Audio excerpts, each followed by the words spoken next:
غیر ضروری اسفار سے پرہیز۔ اب ایسے سفر اور دورے جو ان اوقات میں کیے جائیں جب اسباق جاری ہوں اور استاذ اور معلم علم تقسیم کر رہے ہوں تو یہ طالب علم کے لیے نقصان دہ ہیں۔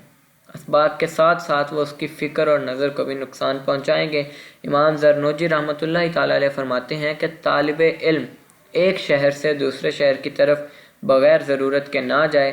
ایسا کرنا معاملات تعلیم کو منتشر اور متفرق کر دیتا ہے اور دل کو فضول اور لغویات میں مشغول کر دیتا ہے اور وقت کو ضائع کر دیتا ہے اور استاذ کے سبق کو ترک کرنے پر اسے تکلیف دیتا ہے۔ لہذا طالب علم کے لیے ضروری ہے کہ اس کا نفس اور خواہشات جو اس سے تقاضا کریں ان سے رک جانے پر صبر کرے۔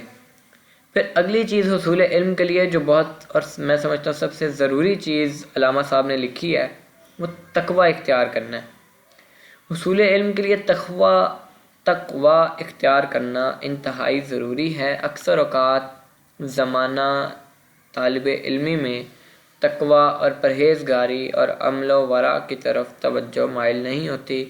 غور طلب بات یہ ہے کہ جو زمانہ تربیت میں بھی بے مروت اور بد مہذب رہا کس تعلیم اور تربیت کا طالب ہے۔ لہذا جتنی علم کی راہ پاکیزہ ہے اتنا وہ من پاکیزہ ہونا چاہیے جس میں اسے سمونا ہے۔ حضرت امام شافعی رحمۃ اللہ تعالیٰ علیہ فرماتے ہیں میں نے حضرت وکیع بن جراح سے اپنے حفظ کی کمزوری کی شکایت کی تو انہوں نے مجھے گناہ چھوڑنے کی ہدایت فرمائی اور مجھے خبر دی کہ علم نور ہے اور اللہ کا نور گناہ گار کو ہدایت نہیں دیتا۔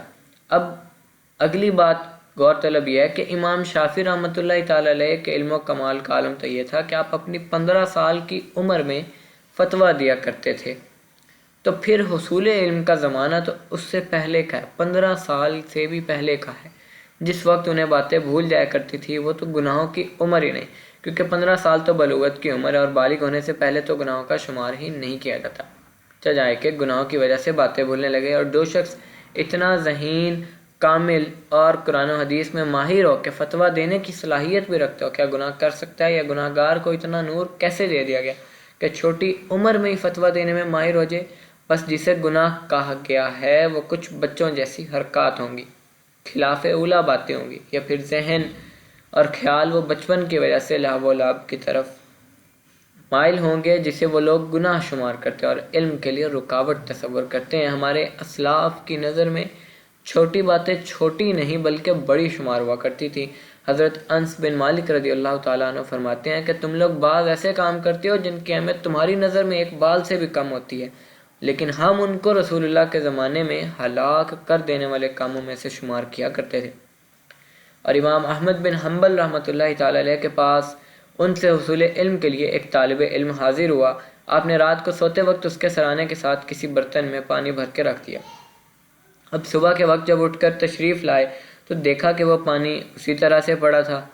تو امام صاحب نے فرمایا کہ میں نے سوچا تو علم کا راہی ہے، رات کو اٹھ کر عبادت کرے گا تو میں نے تیرے پاس پانی رکھ دیا تاکہ تو اس سے وضو کر لے، جبکہ پانی اسی طرح پڑا ہے، اس لیے تو علم حاصل کرنے کے قابل نہیں، واپس لوٹ جا۔ تو اس نے عرض کی حضرت میں رات کو سویا ہوتا تو وضو کی ضرورت پڑتی۔ تو ایسے تھے ہمارے اسلاف، علم کی طلب ہوتی تھی۔ آج ہم کہتے ہیں کہ ہمیں علم بھی چاہیے اور لیکن ہماری عادات ہماری حرکات وہ سب تو وہ ہیں جو علم جن سے علم ہم ان کے ہوتے ہوئے علم ہمارے اندر نہیں آ سکتا۔ اس لیے جب علم کو اپنے اندر لانا ہے، اوپر امام شافعی کا بھی ہم نے قول پڑھا کہ علم ایک نور ہے اور اللہ کا نور وہ گناہ گار کو ہدایت نہیں دیتا۔ تو ہم گناہ گار ہیں، خطا کے پتلے ہیں، تو جب تک گناہ کو نہیں چھوڑیں گے تب تک علم ہمارے اندر وہ پختہ نہیں ہوگا۔ پھر اگلی بہت اہم بات کہ اہل علم راجعین الی اللہ، کہ اب آپ نے اوپر معلوم کیا کہ ہمارے اسلاف اور مقتداؤں کے نزدیک طالب علم کو کیسا ہونا چاہیے۔ یقیناً اب وہ جو دنیا میں ستاروں کی طرح چمک رہے ہیں ان کے انداز تعلم ایسے ہی پاکیزہ اور نورانی تھے۔ علماء حقیقت میں اللہ کی بارگاہ میں سر تسلیم خم کرنے والے ہوتے ہیں۔ اللہ تبارک و تعالیٰ نے فرمایا کہ فرما دیجئے کہ تم اس پر ایمان لاؤ یا نہ لاؤ، بے شک وہ لوگ جنہیں اس سے پہلے علم دیا گیا جب ان پر آیا